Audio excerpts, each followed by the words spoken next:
This fly started because I wanted to have two claws on the classic crayfish pattern, Barr's meat whistle.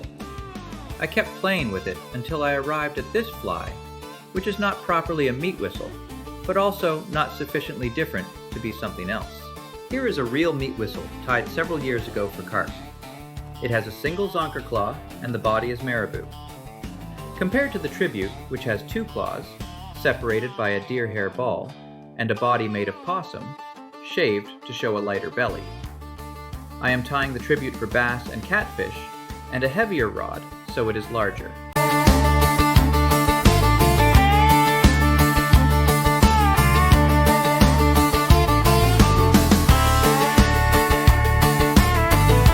The weight is a cone head and some flat lead wraps.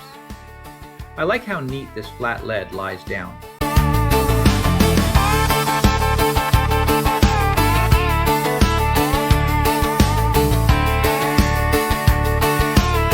I am using a good bunch of stacked deer belly as mouth parts, but the real purpose is to separate the legs.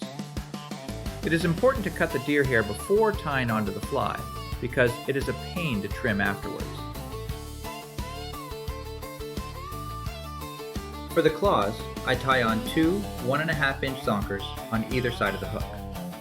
The claws are tied in two places, at the deer hair ball so they flare, and further up the fly, after laying down some dubbing, so they add bulk and movement to the body.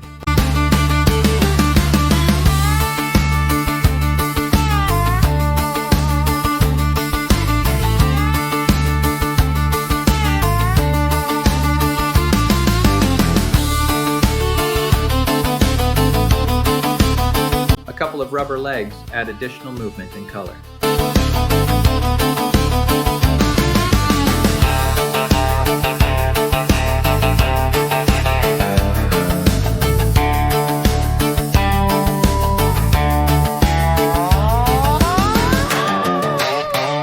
The fun part of this fly for me is the body, where I will use 3 colors of possum and some dark flash in a dubbing loop to give realistic coloring and the impression of legs. I am using about equal parts white for the underbody and orange possum, with a bit of flash and black possum laid on top of the orange to add depth and realism.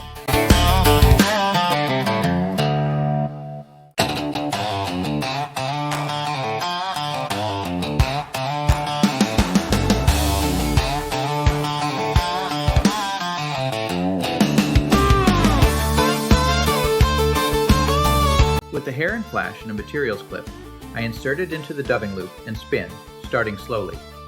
This is where the strong 100D nano silk allows you to really give it a good hard spin and then pull it tight to get a good rope.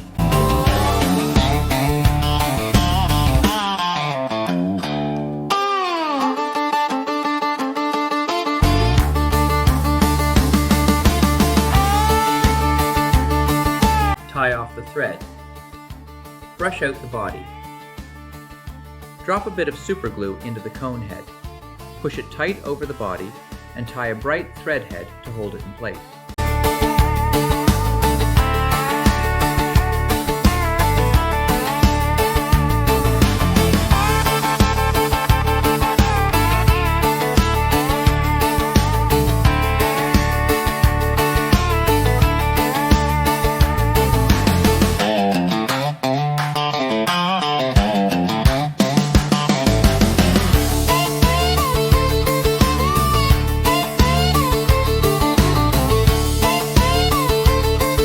The final step is to trim the outer, orange and black, fur off the belly, which is on top of the fly in the vise because this fly rides upside down, to expose the white underfur and give the fly a realistic, lighter underside and strobing effect as it wobbles in the water.